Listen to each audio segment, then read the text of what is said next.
नमस्कार विद्यार्थी मित्रों, मैं प्राध्यापक डॉक्टर भुमरे पीएम, सहायक प्राध्यापक। आज हम एक संस्मरण के बारे में यहाँ पर चर्चा करेंगे। साहित्य के दो प्रकार है, एक गद्य और दूसरा पद्य। जिसे गाया जा सकता है वह पद्य और जिसे गाया नहीं जा सकता ऐसा गद्य।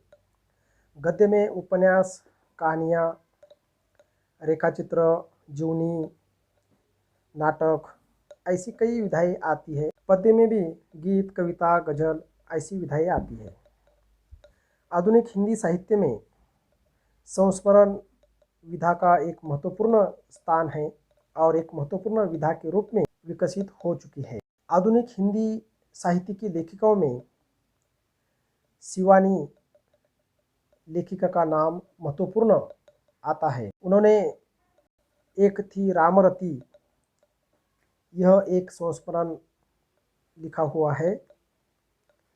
एक थी रामरती, यह शिवानी का व्यक्तिचित्र संस्मरण है और इसमें रामरती नामक एक सेविका के चरित्र को याद किया गया है। शिवानी इस लेखिका का जन्म 18 अक्टूबर 1923 को गुजरात के राजकोट शहर में हुआ।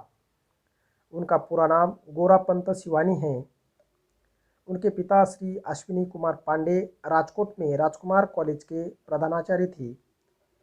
शिवानी के माता पिता अनेक भाषाओं के ज्ञाता तथा संगीत प्रेमी थे। शिवानी की प्रारंभिक शिक्षा रविंद्रनाथ टैगोर ठाकुर के मार्गदर्शन में शांति निकेतन में हुई। गुरुदेव रविंद्रनाथ टैगोर उन्हें गोरा नाम से पुकारते थे। शिवानी की किशोरावस्था शांति निकेतन और युवावस्था अपने शिक्षाविद पति के साथ उत्तर प्रदेश के विभिन्न भागों में बीती। उनकी मृत्यु 21 मार्च 2003 को दिल्ली में 79 वर्ष की आयु में हुई। शिवानी ने अपनी पहली रचना 12 वर्ष की अवस्था में लिखी। तब से लेकर मृत्यु तक उनका लेखन कार्य निरंतर चलता रहा है। उनके साहित्य को देखते हुए अनेक संस्थाओं की ओर से भी उन्हें कई पुरस्कार भी मिले हैं। जैसे 1982 में पद्मश्री से उन्हें सम्मानित भी किया गया था। कृष्णकली, कालिंदी, चल खुसरो घर अपने, मैपुरी, गेंदा, भैरवी यह उनके द्वारा लिखी प्रसिद्ध उपन्यास है। झरोखा, मरणमाला के हंसी शिवानी की मशहूर कहानियाँ, ये उनके प्रसिद्ध कहानी संग्रह है। एक थी रामरती, यह उनका व्यक्तिचित्र संस्मरण है। ऐसी बहुमुखी प्रतिभा संपन्न लेखिका को 1982 में पद्मश्री इस पुरस्कार से सम्मानित किया गया और इनकी मृत्यु 21 मार्च 2003 में दिल्ली में हुई। एक थी रामरती, यह शिवानी का व्यक्तिचित्र संस्मरण है। इसमें रामरती नामक एक सेविका के चरित्र को स्मरण किया गया है। एक सामान्य सेविका अपने कर्तव्य कर्म से असामान्य चरित्र की छाप छोड़ती है।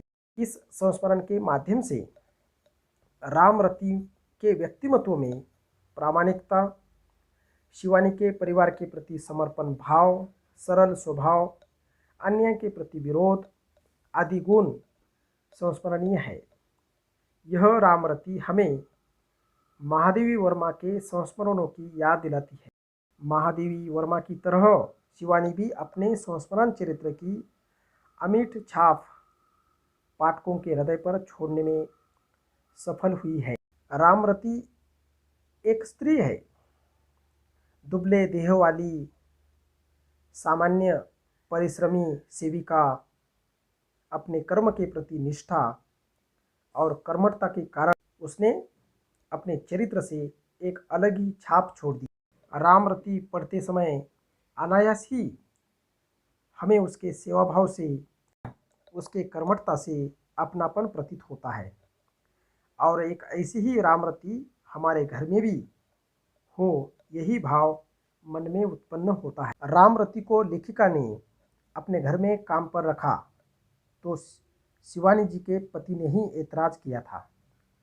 रामरती का कई घर में काम करना उन्हें जुटन फैलाना लगता था। वह नहीं चाहते थे कि रामरती उनके यहाँ काम करे। मगर लेखिका ने वह ऐसी नहीं लगती यह कहकर पति की बात टाल दी और उसे काम पर रख लिया। और उसी दिन से रामरती ने सारे घर का काम संभाल लिया था। कई सालों बाद मृत्युशैया पर पड़े पति ने यह कहा था कि तुमने इसे ठीक ही पहचाना था, वो हमेशा तुम्हारा सहारा बनेगी। सुनकर लेखिका की अवस्था दुविधाजनक हो गई। एक तरह रामरती को रखकर गलत न करने का सुख, मगर दूसरी तरफ पति का साथ छोड़ने का संकेत। और हुआ भी ठीक वैसा ही जैसे पति ने कहा था। पति चले जाने के बाद सचमुच रामरती ने लेखिका के लड़खड़ाती गृहस्थी का संपूर्ण भार अपने दुर्बल कंधों पर लिया था। पति की मृत्यु ने लेखिका को सामर्थ्य और साहसता से हाथ धोना पड़ा। वह अकिंचन भी होते जा रहे। नौकरी ईमानदारी से करने वाले पति ने संयम संस्कार तो छोड़े थे, मगर संपत्ति कोई नहीं रखी थी। पैसे का सहारा बहुत जल्द और तेजी से खत्म हो रहा था। लेखन क्रिया भी लगभग इसी मौत के हादसे से लगभग रुक गई थी। अंत में सोचकर और हार कर उसने रामरती को काम के लिए दूसरा घर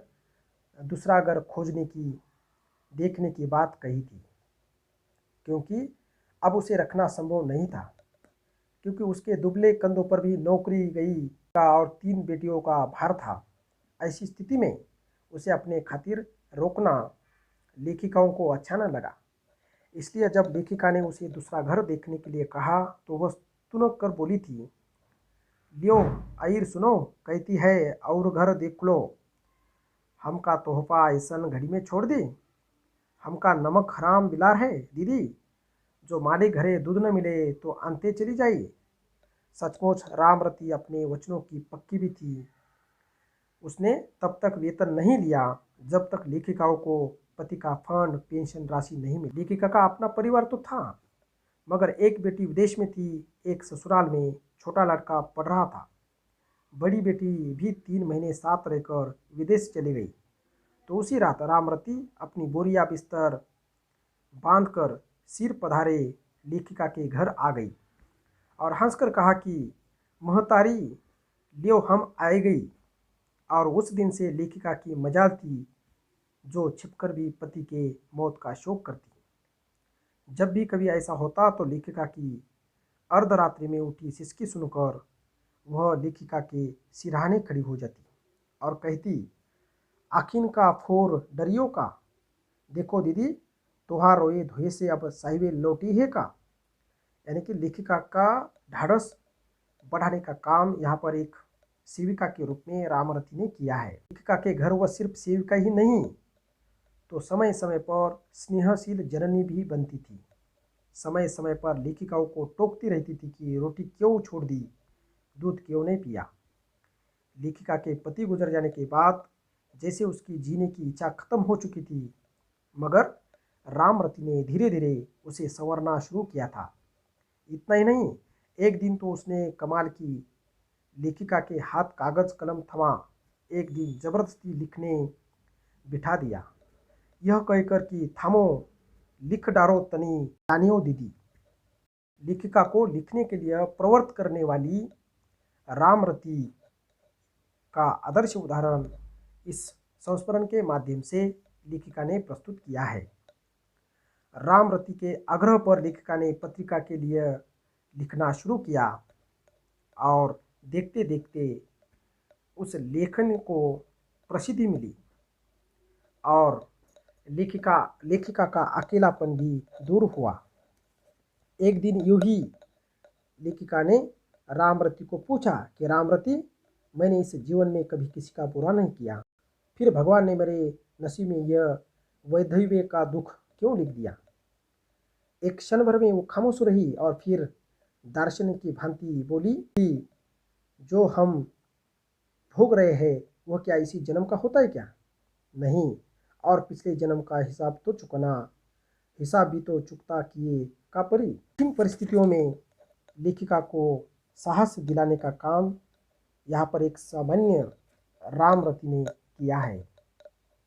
लेखिका के नित्य जीवन क्रम को भी उसने पूरी तरह संभाल लिया था, अर्थात खाना पीना, लिखना, घूमना, सारी बातों पर वह बारीक नज़र रखती थी।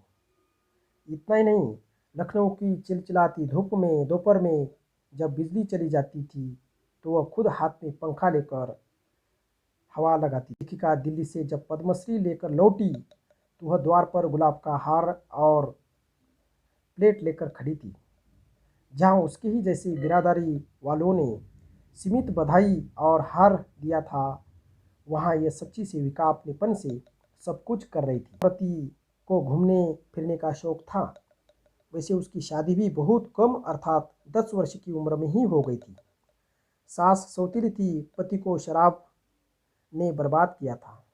कच्ची उम्र में ही लगातार होने वाली प्रसव से वो असमय प्रौढ़ बन गई थी। उसी कम उम्र में ही वह कई घरों में काम करती, गारा चूना ढोती, घास बेचती, लेकिन भरी जवानी में भी कभी किसी प्रलोभन से उसके पैर न फिसले। दिन रात ढोल नगारों सी वो पीटी जाती, मगर नीति का दामन न छोड़ती। रामरती का ननिहाल सुख वस्तु था। जब रामरती की यह दुख भरी दास्तान सुनी तो उसने नोटों की गड्डी हाथ में थमाकर कहा था, रतिया छोड़ दे, इस मनई को ननिहाल चलिया, हम त्योहार आते घर बनाए देव। लेकिन रामरती ने स्पष्ट शब्दों में कहा था, खबरदार जो कबहू यही बात दोहरायो, हमारा मन सिंधु है, हमारे फलाने हैं, उसने हमारा अंगूठा पकड़ीन है, हमका ऐसन छोड़ दी, छोड़े तो वो छोड़े, हम काहे छोड़ी। लेखिका कहती है, मुझे उस समय बड़ी तीव्रता से लगा कि इस युग में कितने अंगूठे ऐसे स्वामी भक्त रह गए हैं। दूसरी कोई होती तो नानी का कहना मानकर दूसरा घर बसा सकती थी। जिस जीवन से सुख और समाधान मिलने वाला ही नहीं है, उस जीवन और फलाने को छोड़ने में कितना समय लगता है, किस और को। लेकिन रामरती उस सांचे में ढलने वाली नहीं थी जो अपने पति का नाम नहीं लेती थी और उसे फलाने कहकर पुकारती थी। लेखिका के घर का काम निपटा कर घर जाती तो दबंग आवाज में पति को विषयों आदेश देने लगती, जैसे फलाने हमारा बिस्तर लगाए। आधुनिक हिंदी साहित्य की लेखिकाओं में व्यक्ति चित्र संस्मरणों में शिवानी का एक महत्वपूर्ण नाम है। रामरती जैसी प्रामाणिक और सेवारत रहने वाली स्त्री का चरित्र इस संस्मरण के माध्यम से प्रस्तुत किया है। एक थी रामरती, इस संस्मरण के माध्यम से लेखिका ने रामरती के व्यक्तित्व में समर्पण भाव व्यक्त किया है। रामरती जो भी काम करती थी, मन लगाकर तन्मयता से, प्रामाणिकता से वह काम करती थी। उनकी रग रग में प्रामाणिकता, ईमानदारी और काम के प्रति निष्ठा, इस प्रकार का भाव समर्पण के परिवार के प्रति सेवा भाव से वह काम करती थी और उसके हर एक कार्य में सेवा का समर्पण स्पष्ट रूप से दिखाई देता है।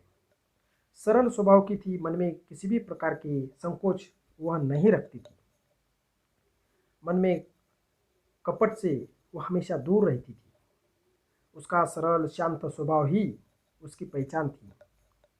कहीं पर भी उसे अन्याय दिखाई देता था तो उस अन्याय के प्रति वो विरोध प्रकट करती थी।